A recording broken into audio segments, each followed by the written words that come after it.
नाज़रीन, ये जो सियासत का मैदान होता है ये बड़ा जालिम होता है। ये आपसे वो काम करवा लेता है जो आप वैसे तो कभी ना करना चाहें। फिरदौस आशिक अवान साहिबा के हवाले से ये खबर आई है कि वो अपने ओहदे से इस्तीफा दे रही हैं। उसके बाद जो इन्फॉर्मेशन आई उससे ये पता लगा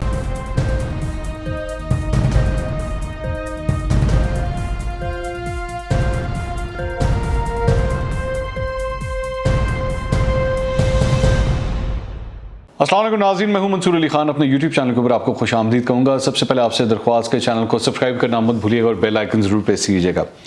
नाज़रीन, ये जो सियासत का मैदान होता है ये बड़ा जालिम होता है। ये आपसे वो काम करवा लेता है जो आप वैसे तो कभी ना करना चाहें। फिरदौस आशिक अवान साहिबा के हवाले से ये खबर आई है कि वो अपने ओहदे से इस्तीफ़ा दे रही हैं। अच्छा, जब मेरे पास ये खबर पहुँची तो पहले तो मैं बहुत हैरान हुआ कि मतलब फिरदौस आशिक अवान साहिबा, जो मैं जानता हूँ क्योंकि ज़ाहिर बात है उनके आसपास के लोग जो हैं वो उनके साथ हमारा रब्ता रहता है, तो वो उन्होंने कहा कि फिरदौस आशिक अवान साहिबा जो हैं वो तो किसी भी ओहदे की खातिर जो है वो कहाँ तक जा सकती हैं, इसकी आपकी सोच से बाहर है। और ख़ास तौर पे अगर उस ओहदे का ताल्लुक जो है वो मीडिया इंडस्ट्री से हो या मिनिस्ट्री ऑफ इंफॉर्मेशन के साथ हो या उसमें कैमरे इन्वॉल्व हों, तो फिरदौस आशिक अवान साहिबा की जो है ना वो ये कमज़ोरी है। तो फिरदौस आशिक अवान साहिबा ने जो है वो इस्तीफ़ा देने का ऐलान कर दिया। मुझे वो दौर याद आ गया जब फिरदौस आशिक अवान साहिबा ने जब इस्लामाबाद के अंदर उनके पास विफाक के अंदर वो ओहदा था और जब उनसे वो ओहदा लेने की बात हुई थी तो तब ये खबर आई थी, मुझे आज भी याद है कि उस वक्त जो प्रिंसिपल सेक्रेटरी थे वज़ीर आज़म के, बल्कि हैं वो आज़म खान साहब, उन्होंने इनको ये सबसे पहले कहा था कि जी आप अपने ओहदे से इस्तीफ़ा दें। तो वो वहाँ पर लड़ पड़ी थी उनके साथ कि क्यों मैं इस्तीफ़ा दूँ, मैं नहीं दूँगी इस्तीफ़ा। तो उसमें उस वक्त ये रिपोर्ट हुआ था कि आज़म खान साहब और उस वक्त गालिबन शायद शहजाद अकबर भी थे, ये मुझे कंफर्म नहीं है, कि उनको लिटरली कहना पड़ा था, पुरजोर तरीके से कहना पड़ा था कि आपको ये ओहदा छोड़ना पड़ेगा। तो ये जब खबर मेरे पास आई कि जी फिरदौस आशिक अवान साहिबा जो हैं वो इस्तीफ़ा दे रही हैं, तो it was very interesting to actually absorb this, जैसे कहते हैं ना कि भाई ये किस तरह हो गया। खैर, फिर 2-4 लोगों को फ़ोन खड़काए, कुछ पता किया कि ऐसा क्या हो गया कि फिरदौस आशिक अवान जो है वो अपने ओहदे से इस्तीफ़ा दे रही हैं। तो उसके बाद जो इन्फॉर्मेशन आई उससे ये पता लगा और फिर मेरा भी दिमाग जो है वो कैलकुलेशन उसने की कि हाँ, यहाँ पे ये इस्तीफ़ा जो है ना, ये इस्तीफ़ा एक ऐसा इस्तीफ़ा है जो काम का है। वो काम का किस तरह है कि मतलब ये एक ऐसा इस्तीफ़ा है जिसपे जो मुखालिफिन भी हैं वो भी ये कहेंगे कि वो भी खुश नहीं होंगे। मतलब आप इसको इस तरह ले लें कि फिरदौस आशिक अवान की जो इस्तीफ़ा दे रही है। अब मैं आपको वजह बता देता हूँ उसकी इस्तीफ़ा देने की क्या है, और उसके बाद मैं आपको और ज़रा जो पीछे बैकग्राउंड में चीज़ें चल रही हैं मैं वो भी आपके साथ शेयर करता हूँ। वजह है जी PP 38 का बाई इलेक्शन होने जा रहा है, ज़िमनी इंतखाबात होने जा रहे हैं सियालकोट के अंदर। और PP 38 के अंदर पाकिस्तान तहरीक-ए-इंसाफ की मेरी इतलात के मुताबिक जो इलेक्शन कैंपेन है वो कोई ज़्यादा असरअंदाज नहीं हो रही लोकल पॉलिटिक्स के ऊपर, वो कोई ज़्यादा इतनी अच्छी कैंपेन नहीं चल रही।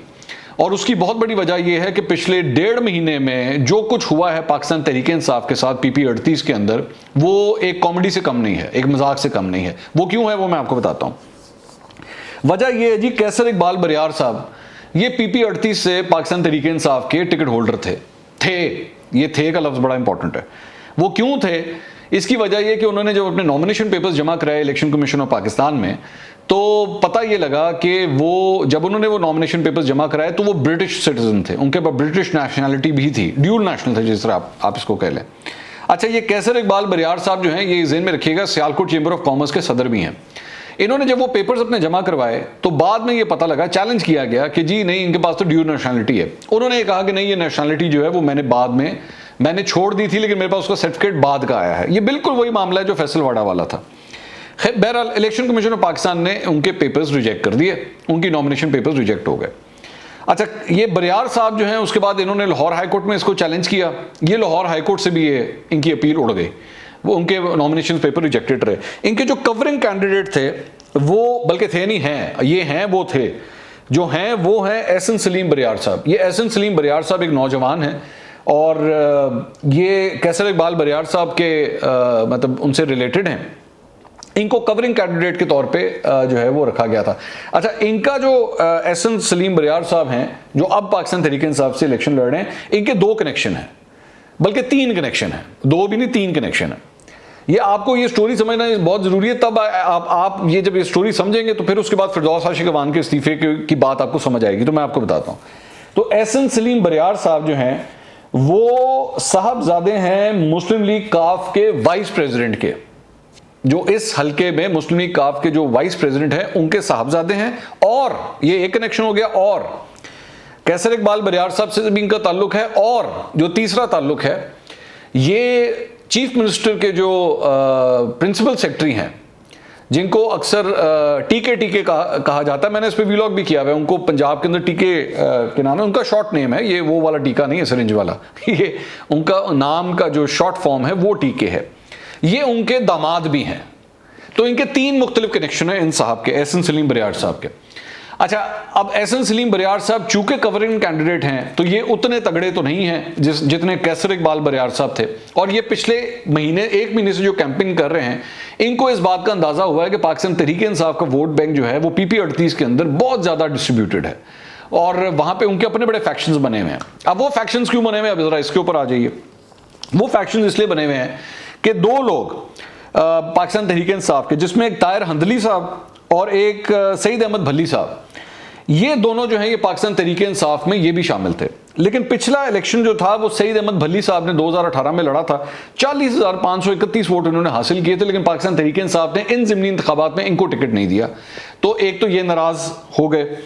दूसरा, ताहिर हंदली साहब, इन्होंने तकरीबन 12,000 वोट इन्होंने हासिल किया था, ये आज़ाद उम्मीदवार के तौर पर खड़े हुए थे, लेकिन इनका ताल्लुक पाकिस्तान तहरीक इंसाफ से। तो ये 2 ग्रुप जो हैं ये एहसन सलीम बरियार के सामने खड़े हुए थे। अच्छा, ताहिर हंदली साहब को तो एडजस्ट कर दिया गया, उनको बुला के लाहौर बुला के उनकी मुलाकात कराई गई, चौधरी सरवर गवर्नर के साथ उनकी मुलाकात कराई गई, CM पंजाब के साथ, तो उनको तो एडजस्ट कर दिया गया। लेकिन मसला आ रहा है कि वो जो सईद अहमद भल्ली साहब हैं वो उनका ग्रुप जो है ना बड़ा एक्टिव है और वो नाखुश हैं कि जी ये टिकट जो है ये इस लड़के को क्यों दिया गया है, एहसन सलीम बरियार को क्यों दिया गया है। तो पाकिस्तान तहरीक इंसाफ जो है बड़ी टूट फूट का शिकार है वहां पे। अब आ जाए फिरदौस आशिक अवान के इस्तीफे पे। इसलिए फिरदौस आशिक अवान ने इस्तीफा दिया है क्योंकि वो इस हलके में जाके कैंपेनिंग करना चाहती हैं।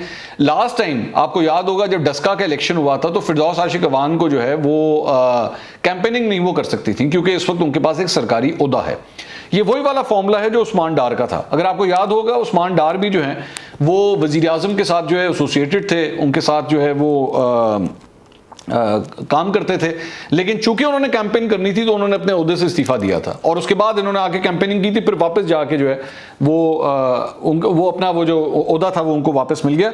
तो फिरदौस आशिक अवान ने भी जो है इस कैंपेनिंग की खातिर जो है ये इस्तीफा देने का फैसला किया ताकि ये खुल के जाके वहां पे जलसे जुलूस और ये सारी चीजें जो है वहां पे कर सके, क्योंकि पाकिस्तान तहरीक इंसाफ की कैंपेन जो है वो उसका बहुत बुरा हाल है वहां पे। लेकिन पाकिस्तान तहरीक इंसाफ के लिए खुशखबरी भी है। वो खुशखबरी ये है कि पाकिस्तान पीपल्स पार्टी के जो कैंडिडेट हैं उनके बारे में इतलात आ रही हैं कि वो पाकिस्तान तहरीक इंसाफ के कैंडिडेट के लिए विड्रॉ कर रहे हैं। अब उनका जो कैंप है वो ये कहता है कि वो पाकिस्तान तहरीक इंसाफ के लिए नहीं बल्कि काफ लीग के लिए जो है वो विड्रॉ कर रहे हैं। और काफ लीग का कनेक्शन मैंने आपको बताया था कि एहसन सलीम बरियार का काफ लीग के साथ क्या कनेक्शन है। सो बेसिकली अब ये जो इलेक्शन हो रहा है अगर इसको ओवरऑल देखा जाए तो ये काफ लीग, पाकिस्तान पीपल्स पार्टी और पाकिस्तान तहरीक इंसाफ ये एक ही जगह पे खड़े हुए हैं और इनका मुकाबला होगा नून लीग के साथ, जिनकी एक्चुअली ये पहले सीट थी, PP 38 की सीट जो थी ये नून लीग के पास थी। और खुश अख्तर सुबहानी साहब जिन्होंने तकरीबन 57,000 वोट हासिल किए थे पिछले इलेक्शन के अंदर, उनकी वफात की वजह से ये सीट खाली हुई है और उसके बाद जो है अब यहाँ पे ये ज़िमनी इंतखाब मुनक़िद किया जा रहा है। तो ये वजह है फिरदौस आशिक अवान साहिबा जो हैं वो क्यों मुस्ताफ़ी हो रही हैं। अगले व्लॉग में दोबारा मुलाकात होगी। अल्लाह हाफ़िज़।